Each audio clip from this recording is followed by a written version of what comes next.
Lana Sawiris, you are the CEO of MONIIFY, you're the Global Chief Commercial Officer of ORA, you are the founder of And Lana. You feel like you have the experience. I know what I know and I know what I don't know. What did you know about MONIIFY?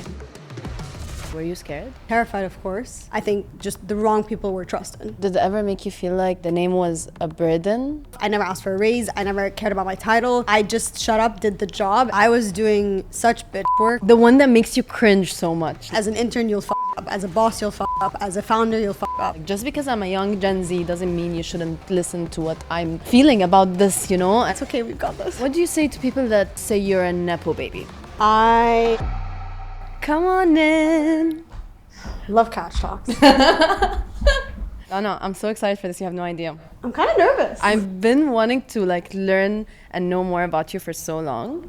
So when I knew we were gonna do this, I was like, I'm ready. That's so weird. That's how I love the start. I really thought of it as well because I was like, I want to start it like that. Started your way. Lana Sawiris. Your name carries a lot of weight. Your dad is Naguib Sawiris, one of the richest men in Egypt. Tell me, when was the first time you felt like your life was different from everyone else? I think I was quite naive growing up. I think it hit around 13, 14 when certain behaviors in my friendships were very contingent on, that name. Did it ever make you feel like the name was a burden? I can't say that because I'm very lucky to be in this family. The value system that we have in our family is something that I thank God for every single day. So no, I can never say it's a burden. Comes with perks, then there comes with cons, and I just need to be more careful with the cons. And it's what God gave me, so I can't, not be thankful for it. What do you say to people that say you're a Nepo baby? So funny. I don't care because my work will show for itself. I don't need to explain that to anybody. You are the CEO of MONIIFY, you're the Global Chief Commercial Officer of ORA, and you are the founder of And Lana. You feel like you have the experience to take that responsibility? To do all of that? No. I know what I know and I know what I don't know. The priority for me this year when I went into those 3 jobs was to try and surround myself by the right people. You can't do all of it alone, and you need to find people you trust that can do what they're good at. Gun to your head, you have to choose one of those jobs. Impossible. It's hard. One builds, one creates, and one educates. Yeah. And all of them are things that I love doing. So it's like choosing a child. I can't. Some people do choose children. I know. I've experienced it. You grew up in Egypt, but then eventually you moved to New York. How did you convince your family that you wanted to do this? I didn't convince them. It wasn't even a conversation. It was a no. It was a no. Like, you're not going to New York alone, girl. But I was really determined to go there. I did a summer course in New York and I just fell in love with Parsons, where I went for college. I loved fashion a lot, so I'm like, okay, this is where I need to be for college. After a lot of convincing, I called my dad, called my brother, begged my mom. I convinced her, but I had a lot of rules. Was there any kind of pushback against what you wanted to study? Because obviously it's kind of different than what the Sawiris family is into, My mom was always very supportive. Since I was young, she saw that I loved fashion. She'd get me coloring books when I was really young to design dresses. She'd say they look so nice when I knew they were not nice. To turn it into a career was very difficult to convince. It was either, you get married, you're a doctor, you are an engineer, whatever it may be. But fashion, I wouldn't say there was pushback. It just was not. It was like, okay, go. You do you. Yeah, ended up in New York. Huge city, and you were alone. Best city in the world. Best city in the world. It's always been my dream to live in New York, and I used to watch Gossip Girl and Glee and stuff. I'm like, I really want to be there. I love New York. I've been there now for 13 years. No one gives a shit about who you are. It allowed me to be myself and very much didn't know. Yeah, the friends that I made there, I made them because of me. The jobs that I applied for, I got them because of my work. And you like that? You like that people didn't know who you were? 100%. I'd go out of my way to make sure that they didn't. You went to New York City, went to college, graduated. Map out your career journey in New York. So I had already been interning at Christian Louboutin at that time. So when I graduated, they offered me the full-time job. Was there for a total of 3 years doing social media, getting to a point where I felt like my creative role was going to take a really long time to grow into in a luxury brand. I quit and then just started interviewing everywhere. So I did PR, didn't like it. Did advertising, didn't like it. And then by coincidence, someone told me that Kith was hiring, and at the time I only knew it as a consumer. Joined more so to just oversee the women's part of the brand. A year and a half where I started overseeing the brand in its entirety. So my job was very much like creating that visual language for the brand that is consistent across all of them. And I ended up staying there for almost 5 years. Loved my job, but at a certain point you reach a ceiling and you're ready for something else. It's not like when I quit, I knew what I was going to do. Get out, and then I'm going to figure myself out. And I had people reach out to me when, you know, they know I left. They're like, can you help with this? Can you help with that? Can you do this? Can you do that? So I started taking on just projects as a consultant. And then I was like, I don't necessarily want to be a consultant. I want to build a team. So then it turned into what my now company is called, Lana. Tell me about it. What is Lana? You look it up and it looks like something mysterious, but like pretty. Like, I want to know what you guys do. We come in as creative directors, right? So if you come to me and you're like, oh, this is the idea, this is the creative, go get it done. I say, we're not a typical agency. You're coming to us for our eye, for our taste, for our direction on what it could do for your brands. Essentially, we incubate brands. We help people build their brands. Why is it called Lana? I liked the concept of a partnership. Every time I sign a contract with a new client, their name comes first. So the name looks like a partnership all the time. Who was your worst boss? You can give me a name if you want to, but you don't have to. But you can. Definitely not naming. I was doing such bitch work, like drive 4 hours to buy me this exact meat that I want to Oh my God. cook tonight and come back carrying bags that were like triple my weight. No one would care to like help. Working. I thought this stuff was just in the movies. No. Again, I loved it because I loved fashion. And I was just Yeah. like, this is the world of fashion, right? And it is, at least then. Now interns have it very nice. Yeah. But back then it was like, you never opened your mouth. You never complained. You were so grateful for the job. You worked 24/7. I never asked for time off. I never asked for a raise. I never cared about my title.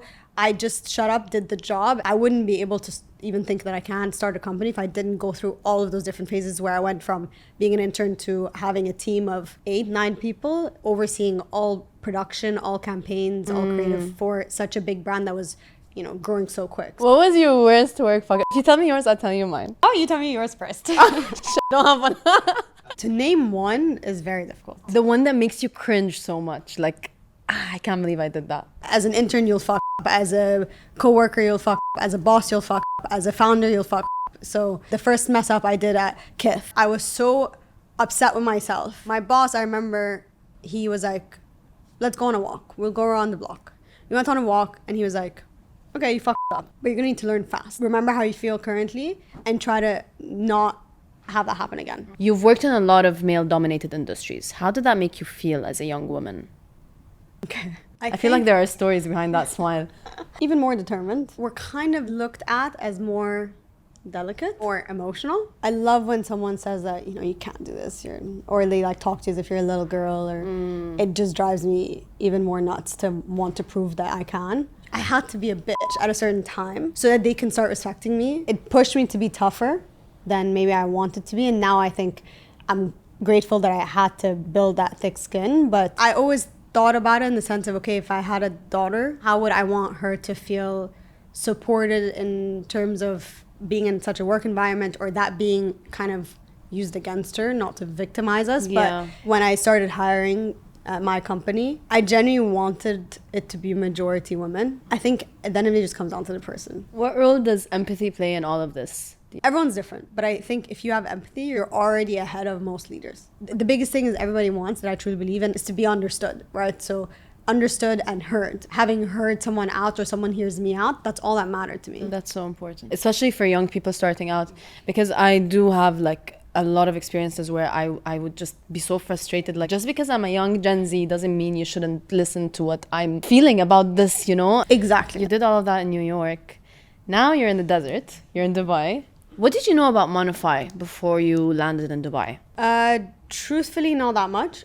We got sent a video in our family group chat that my dad launched it, and that was pretty much... Obviously, when you came at a hard time, right? So a lot of people were being laid off and so much was going on. How did that make you feel? Were you scared?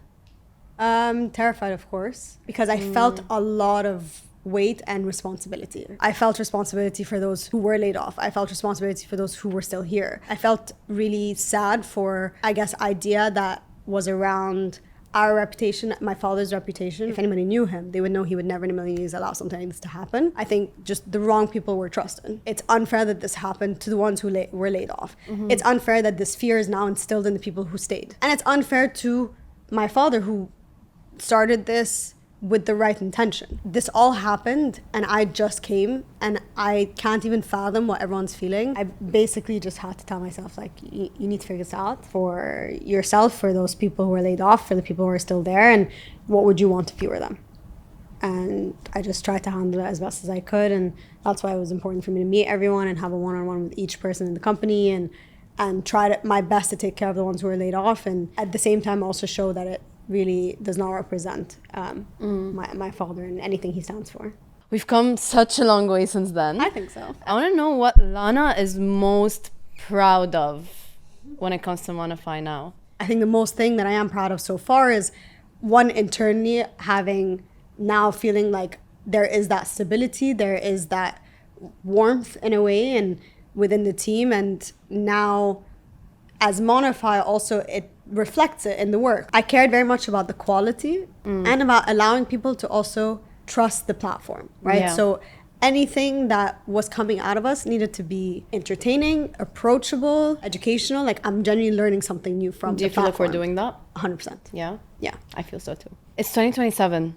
What does MONIIFY look like for you? We're working on building our own products, whether that may be an app or next year, actually before 2027, we want to launch Arabic. Being able to reach more people, to reach different dialects, to be able to help anyone be able to take a step forward in their own financial freedom, then we're in a great place by 2027. Okay, so you also joined Ora as Global Chief Commercial Officer. Real estate, really kind of far from what you've been doing for so many years. Did you want to do this? It was more of a responsibility I felt to join the family business versus I'm the one who was like, oh, I really want to do this. Can I join? I love learning something new. This is why I'm happy to be in Dubai, because being in this region in real estate is a very different story than being anywhere else. Right? There's Our new project here. The big project. Exactly. I feel like it's a lot to, deal with. Look, for me, it's very cool. I'm happy that I came at the time that I did, because it was right before we launched the project in Ghantut. So I'm genuinely thinking about the project of,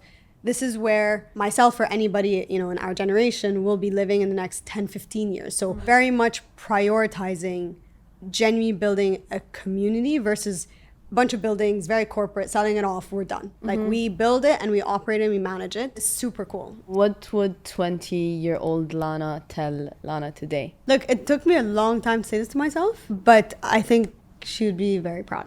The things that I'm talking about myself and I, but the things that you used to talk to her when I still sometimes do. I think of a little baby picture of me. I'm like, it's okay, we've got this. That's so cute. But what is she most proud of? Being able to have maintained and, if anything, nurtured my friendships, the ones that are very close to me. The fact that those never changed through everything is probably the most thing I'm very thankful for and proud of. If you could give today's youth one piece of untraditional advice, what would it be? If I could give one advice, whether traditional or untraditional, it's the things you can do when you have faith in God is beyond what you can imagine. I genuinely would not be able to sustain my life if it wasn't for my trust in God and everything that He puts in front of me, good or bad. What's your horoscope? I'm Aquarius. Okay. What do you know about Aquarius? No, only good things. Okay. Only good stuff. But I don't know why for a second